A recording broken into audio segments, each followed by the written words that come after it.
ሰው ሁሉ ስጋዊ ሲሆኑ ውሸታም ይሆናሉ፣ መንፈሳዊ ደግሞ ሲሆኑ እውነታም ይሆናሉ። ውስጣችሁ ላይ የተሞላ የእግዚአብሔር እውነት ከሌለ ደፍራችሁ መናገር አትችሉ። ስለ አምላክ መናገር ራሱ ትፈራለህ ካልሞላ። ስለ አምላክ ስለ ፈጠረ አምላክ ስለ እስትንፋስ ሰጠ አምላክ ማግደል የሚችል ማስነሳት የሚችል ሰው ማድረግ የሚችል አምላክ እሱ እኮ አምላክ ነው ብሎ ለመናገር ትፈራለህ ካልተሞላ። ለምንድን ነው ተቀጫዋል? ኢየሱስ ያድናል ብለ መናገር የምትፈራ ሰዎች ውስጣችሁ ላይ የእግዚአብሔር ኃይል ስላልሞላ ነው እንጂ ኢየሱስ ያድናል ብሎ ለመናገር ስለፈራ እንዳይመስል፣ ስላልተሞላ ነው። ድፍረት የምታገኙ ውስጥ ላይ የሆነ የምታምኑ አካል ሲኖር ብቻ ነው። ጴጥሮስ መጀመሪያ የዋሸው ለምንድን ነው? ውስጡ ላይ የእግዚአብሔር መንፈስ ስላልሞላ ብቻ ነው። ከታምራት በፊት ላይ፣ ከድሎች በፊት ላይ፣ ከጥጋብ በፊት ላይ ኃይል ያስፈልጋቸዋል። ወዴት ነው የምታደገው? ወደ ኢየሱስ ነው የሚያደገው ካላችሁ ታርጌታችሁ መጀመሪያው ቤተክርስቲያን ስትገባችሁ ወዴት ማደግ እንዳለባችሁ። ሰው የሚያደግበት እድገቱ ሲሳት ነው ወራኛ የሚሆነው። ሰው ወደ ኢየሱስ ማደግ ተወና ወደ ሰው ማደግ ጀመረ። በመንፈስ ከተነካ በሌላ ነገር አትነካም። በመንፈስ ስትነካ በበሽታ አትነካም። በመንፈስ ስትነካ በወሬ አትነካም። በመንፈስ ስትነካ ሰው ላይ ወጥመድ አትሆንም። በመንፈስ ስትነካ ስለ ሰው ቀንበር ማሰብ ተራሱ ጊዜም የለም ታይምም የለም። ስለዚህ ጉዳይም አይመለከትም። ዳንታ የለም። በእግዚአብሔር ኃይል ማሞላት የሚባለው ጴጥሮስ እኮ አፉ ከፍቶ መናገር ጀመረ በተሞላ ጊዜ ነው። ጸሎታችሁ ለምን እንደቆየ እግዚአብሔር መጠየቅ በሚገባታችሁ እከሌ እስካለ ድረስ ጸሎቴ አይሳካም የምትሉ ሰዎች አሉ። ለዛ እኮ ነው እግዚአብሔር ጠይቀን መጠበቅ የምንችለው የእግዚአብሔር መንፈስ ውስጣችን ላይ ሲኖር። ዛሬ እውነትም ትሰማለህ፣ ትጋፈጣለህ። እውነትም የምትጋፈጠው ኃይልና ስልጣን ውስጥ ላይ ሲኖር ብቻ ነው።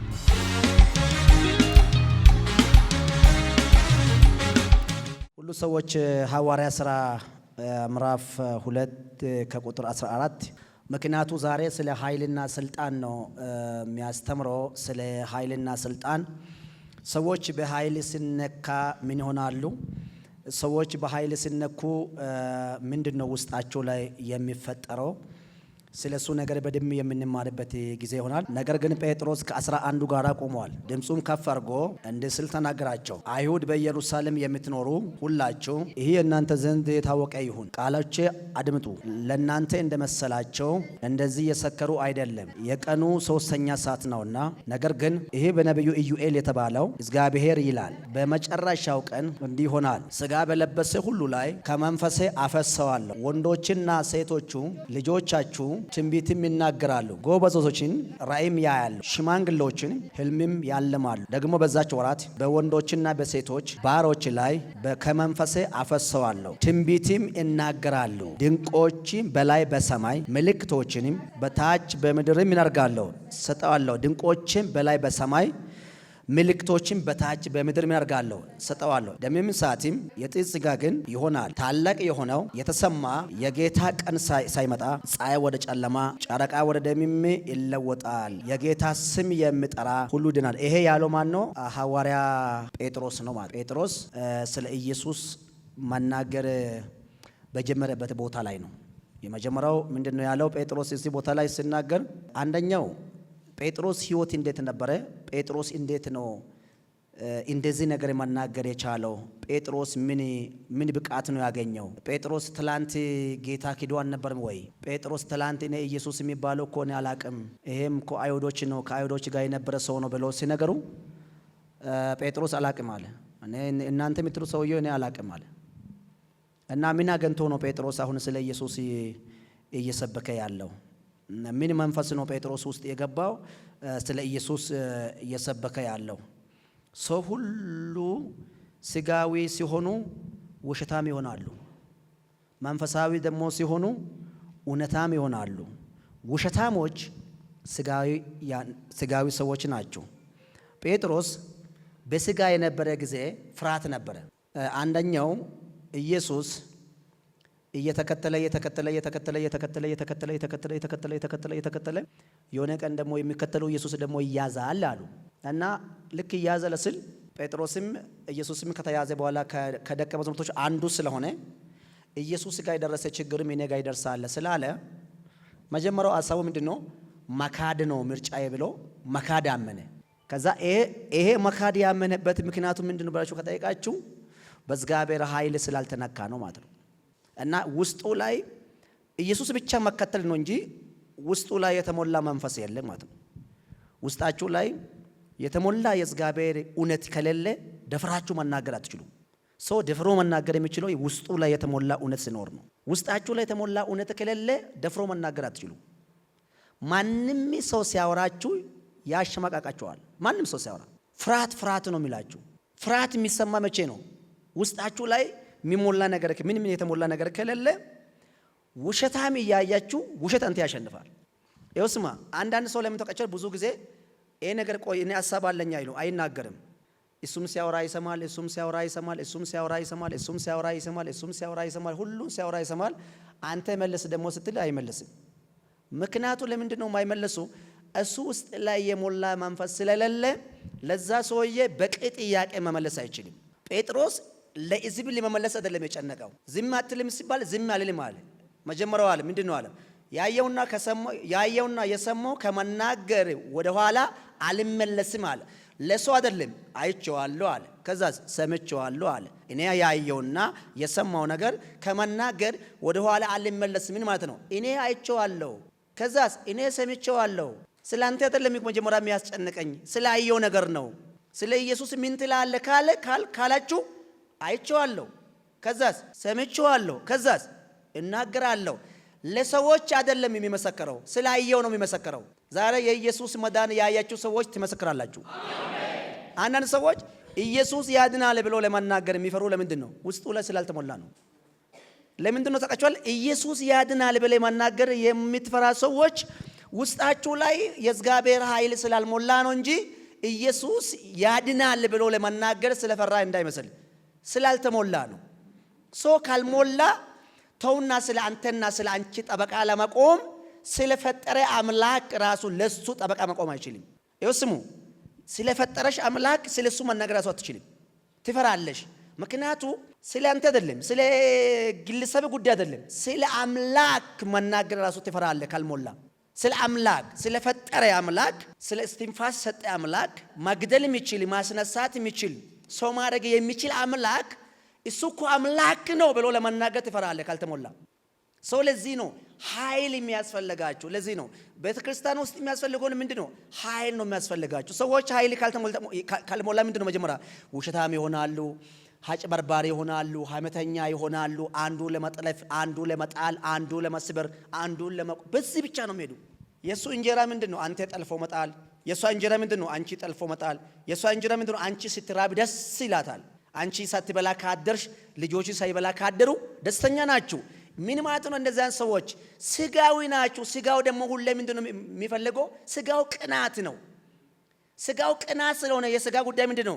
ቅናት ነው፣ ማስበር ነው፣ ማበላሸት ነው፣ ማግደል ነው፣ ማስለቀስ ነው። ስለዚህ እኔ ስለ ኢቴ አቃለው አይደለም ስለ ኢየሱስ አቃሉ ራሱ አትችልም፣ ትፈራለህ። ለዚህ እኮ ነው ሙላት የሚያስፈልጋቸው። አየው እውነትም መንገድም ሕይወትም ኢየሱስ ነው ብሎ ለመናገር ጎናችሁ ላይ ያለው ሰውየው ሌላ ሃይማኖት ሆኖ ኢየሱስ የማይቀበለው ከሆነ አንተ በጌታ ነህ አይደለም። ምንድነው ሃይማኖት? አይ ሌላ ጊዜ እናወራለን። እኔ የሆነ ቦታ አንተ አይቼዋለሁ በጌታ ነህ አይደለም። እኔ የሚመስለው ሰው አይቴ ነው። ምክንያቱ ሳምባዲ አንተ አውቀዋል፣ አንተ ግን ራስ ማመን አልፈለክም። ጴጥሮስም እንደዚህ ያለው እኮ መጀመሪያ ጊዜ ይሄም ከሱ ጋር ነበር ሲባል እረነተ የምትለው ሰው የሆነ አላቅም ጭራሽ ነው አለ። ለምንድን ነው እንደዚህ ያለው? ጴጥሮስ ውስጡ ላይ ሰው ድፍረት የሚያገኘው መቼ ነው? የሚያምነው አካል ሲኖር ስታቅ ነው። ይኸው ስሙ ወንድሞቼ፣ ድፍረት የምታገኙ ውስጥ ላይ የሆነ የሚታምነው አካል ሲኖር እየሰማህ ነው። የሆነ ቦታ ላይ የሚያምነው አካል አለኝ ስትል ብቻ ነው ድፍረት የምታገኘው። ከዛ ውጭ ድፍረት አታገኙ። እመኑኝ። ይኸው ስሙ፣ የትኛው ሰዎች ድፍረታቸው ከየት ይመጣል? የሆነ ቦታ ላይ ያስቀመጡ አካል አለ፣ ብደወል የሚደርስ ብጥጮ የሚመጣ እየሰማህ ነው። ያ አካል ስላለ ነው እንጂ አምኖ የምናገረው ያ አካል እንዳለ ማንም ሰው ካንተ ጀርባ እንደሌለ ካወቅ የትኛው ትልቅ ሰውዬ ጩጬ ይሆናል። ጴጥሮስ ለምንድን ነው ፋይናል ላይ ምንም ነገር በሌለ ጊዜ የሰማውና ያየው ይናገራል? ለምንድን ነው ያለው? እግዚአብሔር ከኔ ጋራ ነውና እናንተ ከምታቀርባችሁ ፈተና ይልቅ እግዚአብሔር እኔ የሚያሻግረው መንገድ ይበልጣል ብሎ የሆነ ቦታ ላይ አምላክ ንጉሥ አድርጎ ስላስቀመጠ ይሄ ቻሌንጅ በእግዚአብሔር ኃይል እናሸንፋለን ብሎ ጴጥሮስ መጋፈጥ ጀመረ። ዛሬ እውነትም ትሰማለህ፣ ትጋፈጣለህ። እውነትም የምትጋፈጠው ኃይልና ስልጣን ውስጥ ላይ ሲኖር ብቻ ነው። ጴጥሮስ መጀመሪያ የዋሸው ለምንድን ነው? ውስጡ ላይ የእግዚአብሔር መንፈስ ስላልሞላ ብቻ ነው። ለዚህ ነው ቤተክርስቲያን ውስጥ መንፈስ ቅዱስ ለመሞላት ጸለይ። ከታምራት በፊት ላይ፣ ከድሎች በፊት ላይ፣ ከጥጋብ በፊት ላይ ኃይል ያስፈልጋቸዋል። እስኪ መጀመሪያው እግዚአብሔር ሆይ በለኝ፣ መንፈስ አይኔ እንዲበራ፣ ውስጤ በመንፈስ እንዲሞላ። ትልቁ ችግር ቤተክርስቲያን ውስጥ ያለው እስኪ አሁን ድረስ ጥያቄ ሁለት ነገር ነው። የኢትዮጵያ ቤተክርስቲያን አይደለም፣ የተለያዩ ቤተክርስቲያን ጥያቄ ያልተመለሰው አንደኛው የዳነና ያልዳነ ሰው ለይታችሁ አታቁም። ምክንያቱ ቸርች ውስጥ 20 ዓመት የተቀመጠ ያልዳነ አለ። እንዴት አርገ እሱ ተሳምነ አለ። ሁለተኛው ቸርች ውስጥ 30 ዓመት የተቀመጠ ያላመነ አለ። በራሱ ሚኒንግ ኦፍ የሚሄደው በራሱ ማይንድ የሚሄዱ አሉ። በራሱ ፍላጎት የሚሄዱ እነሱ እንዴት አርገ ተሳምናለ። አገልጋዮች ወደ አገልግሎት ሲመጡ ወደ ምንድነው የሚተጉ? ወደ ሰው መምሰል። ከዛስ እሱ እንዴት አርገ ላሸነፍና የሱ ቦታ ልቀመጥ፣ እሱ እንዴት አርገ ላባረርና ለሱ ቦታ ይቀመጥ እንጂ ወደ እግዚአብሔር ማደግ የሚባል ነገር የለም። አሁን እንዳለ ቸርች ውስጥ ግቡና ይውትና አንድ አገልጋይ ወጥቶ ዘምሮ አንዱም ደግሞ ከሱ የተሻለ እንዴት አርገ ጉባኤ ላስነሳ ብሎ ነው የሚነሳ። በደረገ ላይ ከሱ የተሻለ እንዴት አርገ ጉባኤ ላስጨፈር ነው እንጂ እንዴት አርገ ህዝቡ በመንፈስ ተመልሶ እንዲያመልኩና ህዝቡ ወደ ኋላ ሄዶ አምላከው እንዲያዩ እንዴት አርገ ላርግ የሚባል ጉዳይ ማለት ነው። ቸርች ውስጥ የሆነ ጊዜ አጋጥሞኝ እኔ ለሱ መጀመሪያ አትስጡ፣ እሱ ሰቅሎ ጉባኤ ሰቅሎ ስለሚሰጥ ቀጥሎ ደግሞ እኔ ማዘመር አይችልም አለው አንድ ዘማሪ ለኔ። የእግዚአብሔር ሰው ለሱ አትስጡ፣ መጀመሪያ እኔ ከዘመርኩ በኋላ ቀጥሎ እሱ። ምክንያቱ ለካ ከዛ ምን አልኩት ተቆነ ጭራሽ በቃ አትዘምር ማልኩት። አንተ በቃ እስጀመር አትዘምርም ጭራሽ ለካ አንተ እኛ ላይ ነው ከፍ ዝቅ ያርክ። አንተ ሜኑ ጨመርኩ፣ አንዱ ሜኑ ዝቅ ያርክ። ምክንያቱ ምን ማለት ነው? ጭፈራ ጉዳይ ነው እንጂ እንዴት አርገ ላንጫጫ፣ እንዴት አርገ ላስጮይ፣ እንዴት አርገ እንደዚህ ኮነም ኮ ዘፋኝም ኮ ሚሊኒየም አዳራሽ ላይ ሲዘፈን ሰው ራሱ ይሰታል። በጣም በደስታ በዘፈኑ ቅልጥ ብሎ ራሱ ሲቶ በአምቡላንስ ወደ ሆስፒታል የሚሄዱ አሉ እኮ። እንደዚህ ኮነ ያው ቸርች ውስጥም እንደዚህ ነው ማለት ነው አሉ እኮ። ኮንሰርት ሲዘጋጅባቸው ትልቅ ስታዲየም ላይ ሲዘጋጅ ኮንሰርት ዘፋኝ ሲዘፈን በፍቅሩ ቅልጥ፣ የማን ፍቅር? ለዘፋኙ ፍቅር ቅልጥ ብሎ ራሱ የሚስቱ አሉ። ጃኬት አወጥቶ ሻሚዝ አወጥቶ ኢላይ ወጥቶ ምን ጨፈሩ አለ ወይ ምለዋል። ምክንያቱስ ሲቷል ራሱ ያሰውየው። በኋላ ደግሞ ይወርቃል። ከዛ አምቡላንስ ደግሞ ይዞ ወደ ሆስፒታል። ምክንያቱ ምንድነው? ራሱ ሳተ። ምን ውስጥ? ኮንሰርት ላይ። ዛሬ በመንፈስ ቅዱስ መሞላት ይሁን። ለዛ ነው ወዴት ነው የምታደገው? ወደ ኢየሱስ ነው የሚያደገው ካላችሁ ታርጌታችሁ መጀመሪያው ቤተክርስቲያን ስትገባችሁ ወዴት ማደግ እንዳለባችሁ። በዛ ወይ ሰው የሚያደግበት እድገቱ ሲሳት ነው ወራኛ የሚሆነው። ጊዜ የለኝም ስራ አለው እኔ ስራ እሰራለሁ የምትሉ ሰዎች የሚታደጉበት መንገዱ ላይ ካላችሁ ስለ ሰው ጉዳይ አይደለም። ምክንያቱም በዛ ጉዳይ ላይ ተተጋለ እንጂ ስለ ክልት አሁን ትልቁ ነገር ምንድነው? ሰው ወደ ኢየሱስ ማደግ ተወና ወደ ሰው ማደግ ጀመረ። የሰው ጫማ እያየሁ እንቅልፍ አትተኛለ። የሰው መኪና እያየህ እንቅልፍ አትተኛለ። የሰው ቤት እያየህ እንቅልፍ አትተኛለ። ለምን ይሄው ምንድነው? እኔ እንደሱ አይሆንም። አዮ ለምን ወደ ኢየሱስ አታደግም? ይሄ ነገር ሁሉ ቁልፍና በር ኢየሱስ ነው። አዮ የእግዚአብሔር ኃይል ካልሞላ ሁሌ ችግራቸው ሁለት ነገር ነው። ቸርች ውስጥ ተቀምጣል፣ ጌታ አታውቅም። ቸርች ውስጥ ተቀምጣል፣ አልዳንክም። አንድ ሰዎች እኮ የወንጌል ኃላፊነት ሲቀበሉ እኔ ስራዬ ምንድነው? እግዚአብሔር ወይ ጠርተኛል። አዎ። ስለዚህ የጠራ ጥሩ ምን እንዲያደርግ ነው ጠራኝ። እንዴት አርገ ሶስት ሰዎች እንዴት አርገ 6 አርጋለሁ፣ 6ሱ እንዴት አርገ 20 አርጋለሁ አይደለም። 6ሱ እንዴት አርገ በተነዋለሁ ነው። 6ሱ በትኜ ፋይናል ላይ ብቻው ይቀመጣለሁ። ስለዚህ ወዴት እያደክ ነው አለ ማለት ነው።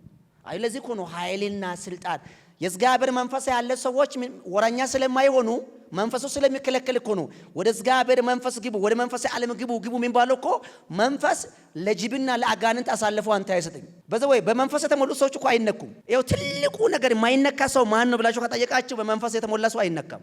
ይኸው ነካር ግና በእግዚአብሔር መንፈስ የተሞላ ሰው አይነካም ብሎት አይነኩም እኮ።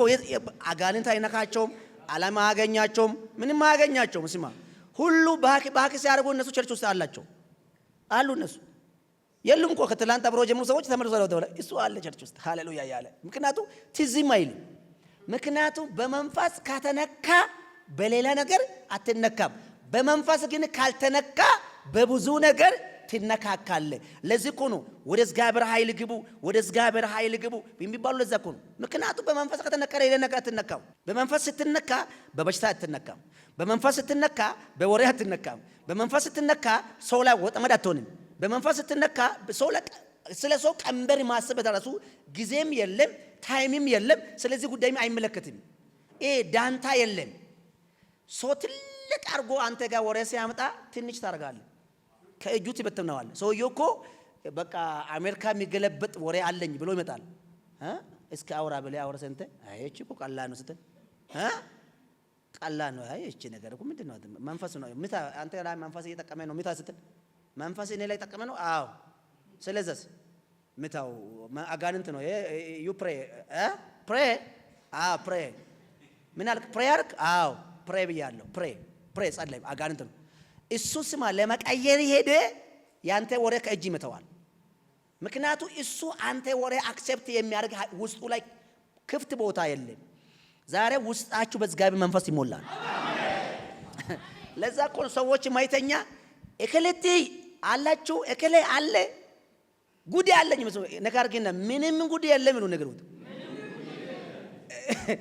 እዩስሙ እኔ ለሁሉ ሰዎች አንድ ነገር ልነገራችሁ። እስኪ ማደግ የምትፈልጉ ሰዎች ማደግ ትፈልጋችሁ? ትልቁ ማደግ ከፈለጋችሁ አድጎ የጨረሰ ሰው ጋር አትዋሉ፣ ገና ከሚያድጉ ጋር ዋሉ። አሁን ስሙ አዳመጡ። አንድ ትልቁ ዛፍ መተ እዚህ የሚተከል ትንሹ ደግሞ ችግኝ ከስሩ ቢተከል ትልቁ ዛፍ ችግኙ ላይ የሚዘንበው ዝናብ ስለሚከለከል ትንሹ ችግኝ ዝናብ አታገኝም፣ ትደርቃለች። አድጌ ጨርሻለሁ የሚሉ ሰዎች ትልቁ የሚያድጉ መርዝ ናቸው። ምክንያቱም እሱ የዛሬ 30 ዓመት ነው የሚያስበው፣ አንተ ዛሬ ነው የምታስበው። እሱ የዛሬ 20 ዓመት ነው የሚያስበው፣ አንተ የዛሬ ነው የምታስበው። ይጠፋባል። ሁለተኛ ደግሞ አገልግሎት ጀምሮ ከቆሙ ሰው ጋር አትቀጠሉ። ኮኔክሽንም አታደርጉ፣ ፌሎሺፕም አታደርጉ። ከዛ ሰው ላይ የጠፋ ነገር ስንት ነገር እንደጠፋ ታውቃችኋል? 3 ነገር ጠፍቶበታል። 3 ነገር ጠፍቶበታል። መቀጠል አይችልም። ሁለተኛ መጀመርም አይችልም፣ ጀምሮ ማሄድ አይችልም። ለምንድን ነው ጀምሮ ማሄድ የማይችልበት ምክንያት? 3 ነገር አያገኘው። መቼም አንደኛው እሱ ሚኒስትሪ በጀመረ ጊዜ የመንፈሳዊ ሪቫይቫል የነበረውና አሁን የነበረው እኩል አይደለም። እሱ ሚኒስትሪ ሲጀምር የነበረ ወጣትና የነበረ መንፈሳዊ ሰዎችና አሁን ያሉ መንፈሳዊ ሰዎች እኩል አይደሉም። እሱ ኢየሱስ ያድናል ብሎ የሰበከ ሰዓትና አሁን ያለው እኩል አይደሉም። አብሮ ማች አደርጉ። ሰውየው እንደ ድሮ የፈለገ ያውኑ ያጣል፣ ያውኑ የፈለገ የድሮ ያጣል። ግራ የገባ ነው የምኖረው። ትልቁ ነገር ሰዎች መጀመሪያው ስህተቴ ምንድን ነው ብለህ ካሰባችሁ፣ ለሰው ልጅ ስህተቱ ምንድን ነው ብላችሁ ከጠየቃችሁ፣ ሰው ልጅ ስህተቱ አምኖ ለምንድን ነው ማመን የማይችሉ? ሰው ልጅ መንፈሳዊ አይደሉም። ሰው መንፈሳዊ ካልሆነ ስህተቱ ማመን አይችልም። አሁን ሁላችሁ ቢጠይቃችሁ፣ አሁን እናንተ ውስጥ ጥፋት ያጠፍታችሁ ታውቃችኋል ብዬ ቢጠይቃችሁ ምንድን ነው የምትሉ?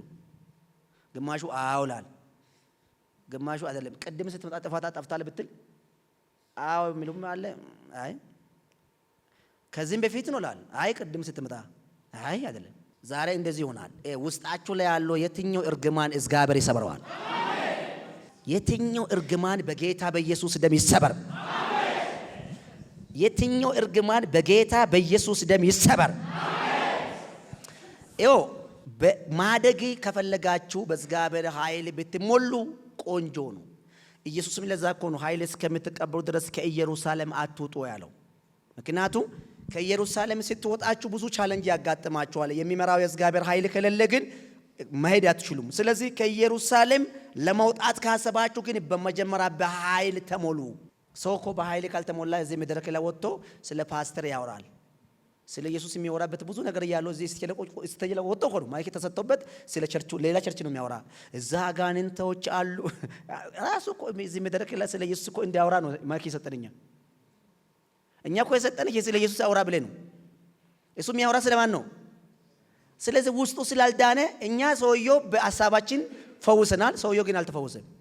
ያልተፈወሰ ጄኔሬሽን ሰብስበው ነው እያገለግላችሁ ያላችሁ። ለዛ እኮ ነው ብርሃንና ጨለማ ለይቶ ሰዎች ያላወቁት። የጨለማ ዘመን አልፈልግም ካልክ ብርሃን በርትተህ መፈለግ አለብኝ። አሜን ወይ? እኔ ጥላቻ አልፈልግም ካልክ ደግሞ ፍቅር ደግሞ በርትተህ መፈለግ አለብኝ።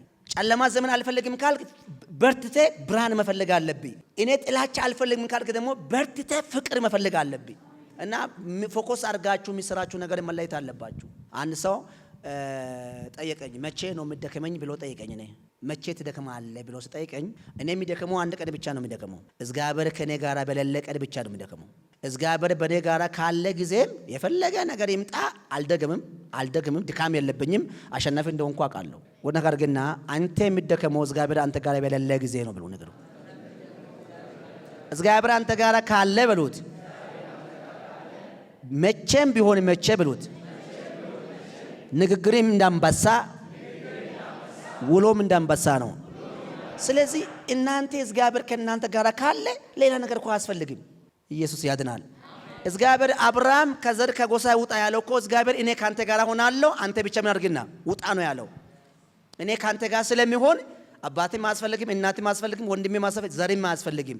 እኔ ብቻው ካንተ ጋር ሆናለሁ አንተ ግን ከዚህ መካከል ምን አድርግና ውጣ ነው ያለው እግዚአብሔር። እና በህይወታችሁ ውስጥ እግዚአብሔር እናንተ ጋር እንዳለ ካወቃችሁ ሌላ ሰዎች እንዲኖር ለምን ትፈልጋላችሁ? ስለዚህ ለውጥ የሚሆኑበት ምክንያት ምንድነው ብላችሁ ከጠየቃችሁ ያልተለወጠ ነገር አለ ማለት ነው። ያልተለወጠ ነገር ሲኖር ነው ለውጥ የምታገኘው። የተለወጠ ነገር ላይ ለውጥ አይኖርም። ያልተለወጠ ነገር ላይ ነው ለውጥ የሚመጣብኝ።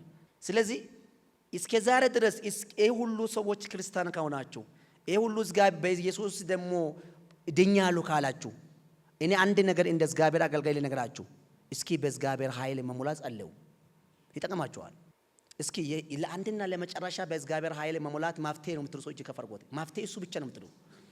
በቃ በእግዚአብሔር ኃይል ብትሞሉ ይጠቅማችኋል። ምክንያቱም በእግዚአብሔር ኃይል የሞላ ሰው ጠቃሚ ነው። ማይክ ብናቀበል ስለ ሰው ከምታወራ ስለ እግዚአብሔር የምታወራ ይበልጣል። ኢየሱስ ያድናል።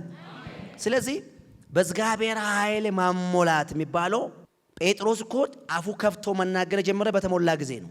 ትጸልያለህ። ሁሉ ሰዎች እኮ ይጸልያሉ። ጸሎቱ ራሱ ሲቆይ እኮ ለምን እንደቆየ የምታቆይ እግዚአብሔር መንፈስ ሲኖር ነው።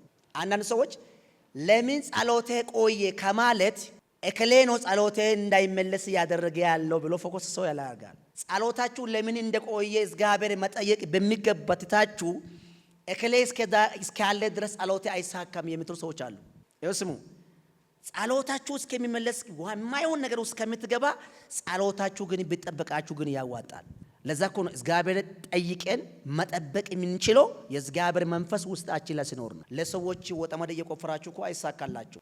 ይኸው ስሙ፣ ሃማ ለመርዶክዮስ ሰቀለት ሲሰራ ራሱ እንደሚሰቀል ቢያቅ አይሰራም። አሜን ነው። በመንፈስ እኮ ያልተሞላችሁበት ምክንያት ለሰዎች ጉርጓድ እየቆፈርክ ያንተ ጉርጓድ እንዲደፈነ ፈልገ ነው። አይደፈንም። ብዙ ሰዎች እኮ ያላወቁ ለዛ እኮ ነው። ወንድሜ ለምንድን ነው የማይሳካልህ ነገር? ድግምት ነው። ድግምት እኮ አንተ ጋር ነው ያለው። ደጋሚ ራሱ አንተ ነህ፣ ድግምትም አንተ ነህ። ኢየሱስ ጌታ ነው። እግዚአብሔር የቅኖች አምላክ ነው። ስራም በምንድን ነው? በቅንነት ነው። እግዚአብሔር የምን አምላክ ነው? የቅኖች አምላክ ነው። ስራም በምንድን ነው? በቅንነት ነው። ጠማማ ሆኜ እንዲሳካልኝ ለምን ጸልያለሁ? ይሄ በቅናት አይነት እውር ሆኜ እንዲከፈትልኝ ለምን ጸልያለሁ? አይከፈትም እኮ። እግዚአብሔር የቅኖች አምላክ ነው። ስራም በቅንነት ነው። ለዚህ እኮ ነው መንፈስ ቅዱስ ካላችሁ ስለ ክልት መጸለይ ስለ እሷ መቃተት ነው እንጂ እሷ ለመጣል ብላችሁ አትታገሉም። ሆሊ ስፒሪት የሚያስፈልጋቸው ለዚህ ነው። አዮ ከኢየሩሳሌም ኃይል እስከምትቀበሉ ድረስ ከኢየሩሳሌም አትጡ አለው ኢየሱስ። ተቀጫዋል። ደቀ መዛሙርቶች እየሄዱ ያሉ ማለት ነው። ማን ጸለይ ብለው አንድ ሰው እኔ ልጸልይ አለ እናንተም እኔ ልጸልይ እኔ ነኝ እያሉ ጸሎት ብቻ እየመረጡ በቦክስ እርስ በርስ ስለሚደበደቡ በመንፈስ ካልተሞላችሁ አትውጡ ሁላችሁ አብሬ። ምክንያቱም ትጣላላችሁ። ሰው ራሱ ትላንት ጴንጤ ነበራችሁ ዛሬ ሌባ እንዳትሆኑ እንዳትጣሉ ራሱ እኮ ዩናይት ያስፈልጋል። ሆሊ ስፒሪት ያስፈልጋል። ይኸው ስሙ፣ ቸርች ውስጥ ማለት ነው ፕሮግራም ማን ይመራ ብትላችሁ እኔ እመራለሁ። እኔ ሁሉ አሁን በዚህ እኔ አንድ ነገር ልጠይቃቸው፣ ፕሮግራም ማን ይመራ ብለው በነገር ይሄ ሁሉ እጅ ቢያነሳ ለማን ልሰጥ? እሱ እኔ ነው ቢል ሁሉ ጸጥ ቢል ግን አዎ፣ ምክንያቱ ሁሉ የሱ አገልግሎት ስለተቀበሉ ናና አገልግሎት እኔ አንተስ እሱ ምራ። ለምን እኔ እምራለሁ? እሱ ምራ። ሲወጡ በመንፈስ ካልተሞሉ እርስ በራሳቸው ስለማትቀባበሉ አትበዙም። አንደኛ ምን ትሆናላችሁ? ትበተናላችሁ። ይኸው ስሙ፣ በመንፈስ ካልተሞላችሁ 8 ሆናችሁ ከጀመራችሁ እርግጠኛ ነው 8ቱ ጠፍቶ አንድ ትሆናል። ይኸው ስሙ፣ ትልቁ ችግር እናንተ አሁን የመንፈሳዊ ነገርና የስጋዊ ነገር መለየት ያልቻላችሁ በመንፈስ ስትጓዝ ብቻ ነው መለየት የምትችለው። አንዳንድ ሰው መጥቶ ጾም ጸሎት ሲንገባ ብለው ተመርኮ ይጸልያለሁ። አይ በቃኝ፣ በቃ በእኔ አስጠላኝ። አንተ አትጨርስም እንደላል። እሬን ቆይ ትንሽ ጸልይ፣ በቃ ጨርሻለሁ እኔ ብሎ ዳቦ በልቶ ይሄዳል። አንተ ጸሎት ጨርሰህ ስትወጣ ዳቦም የለም፣ ጨርሷል ሰውየው፣ በልቶ ሄዷል። አንደኛው አንድ ያልሆናችሁ ሰው ጋር ማጓዝ ራሱ ክሳራ ነው። ዛሬ በጌታ በኢየሱስ ስም ይኸው ስሙ፣ ክሳራ የሚዘራ መንፈሳዊ ሰዎች የመሰሉ ሰዎች ከህይወታችሁ ላይ አስወገርኩት። ይኸው ስሙ፣ በድምፅ ስሙ። መንፈሳዊ ሰዎች ምን ማለት ሰዎች? መንፈሳዊ ሰዎች እኮ ቁመት አይደለም፣ እድሜ አይደለም፣ ወፍራምም አይደለም፣ ቀጭንም አይደለም። መንፈሳዊ ሰው ትንሽ ብላቴና ሆኖ ውስጡ ላይ ምን አለው? የሚበዛ ስፒሪት ካለ ማበዛት ይችላል። መንፈሳዊ ሰው ነው ማለት ነው። ብላቴና የሚባለው ምን ማለት ነው? ትንሽ ነው። እኔ እኮ በጣም የሚገርማቸው ብዙ ሰዎች ሲታዩ ስጋዊና መንፈሳዊ ነገር ስላለዩ ነው። ለዚህ እኮ ነው በመንፈስ ቅዱስ ተሞላ፣ ለመንፈስ ቅዱስ እስኪ ጸለይ የሚያዋጣ እሱ ነው። ስለ ሰው እያወራ እኮ ዘመኔ አለቀ። የሆነ ጊዜ ወፍሬ ነበር፣ አሁን ከሳ። አሁን ደግሞ የወፈርክ ነው፣ ነገም ትከሳለህ። ዛሬ እንደዚህ ብዬ ላውጃችሁ፣ በጌታ በኢየሱስ በኃይል መሞላት ይሁን።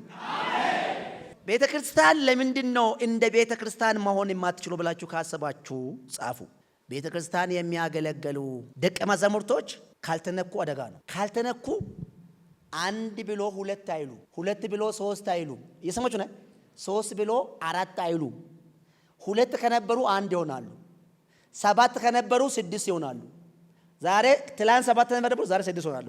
ነገስ አምስት፣ ቀጠሎስ አራት፣ ቀጠሎስ ሶስት፣ ነክስ ሁለት።